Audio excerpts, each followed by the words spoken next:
Alright, so good afternoon, ladies and gentlemen, and welcome back to the channel. Today, I'm going to be working on some carbon fiber issues that I'm having. So I bought these carbon fiber, spoilers for the back for a little downforce when I'm running up and down the canyons and up the mountains and stuff. And they look great on the back. The back looks awesome, you know, really not a lot of damage to them. You know, Arizona, you get lots of rock chips. Well, I cleaned this one up and it looks pretty nice. You know, there's a few more things I probably want to do to it, but this is what it looked like before I worked on it. It looked like this, and this is just from all of the sand in Arizona. As you can tell, it's pretty much just whoever cleared this didn't do the greatest of jobs to get that, you know, because it's just peeling off, and this is just kind of something that drives me nuts. You think that someone who wants to sell a product would take the time to, you know, do a good job instead of just, you know, mass producing things. I mean, I won't say who I bought these from because, you know, hey, everyone has to make a buck, and I'm not trying to, you know, take any business from anyone, but do better is what I say. Shouldn't be up to the customer to perfect or make better something that a manufacturer did. So what I'm going to do today, like I did with this one, which looks much nicer, is I'm going to take this clear off, or sand down the part that's already had all the clear taken off of it. Sand as much of this clear off as I can, or all of it hopefully, and then I'm going to compound and polish this to try to get it to look like this again. So we'll see what happens. Once again, thank you guys for joining me. I'll make sure and time lapse this so you don't have to sit and watch me do this for an hour or so to make this look good. So let's get started.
this is the second one, and hopefully it turned out pretty good. You know, I mean, it's not perfect, but it is shiny enough, and it looks a whole hell of a lot better than what it did before. And I think I'm pretty happy with this. As you can tell, they're both pretty shiny. I'm probably going to do a little bit of extra polishing on this one because it's not as shiny, I think, as this one. So I'll work on this one a little bit more and get it back on the car here and see what happens.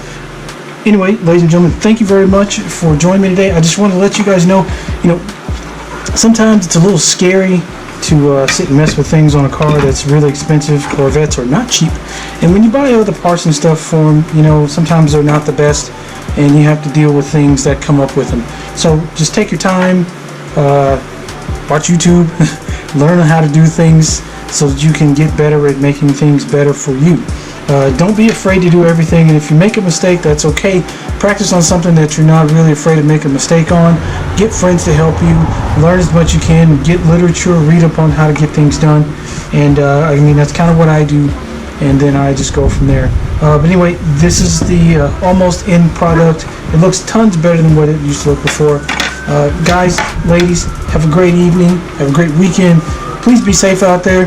And don't forget, if you're going to speed, make sure you keep it under 100. But if you cannot keep it under 100, just remember, it is your ticket, and you will have to pay it. Have a nice evening.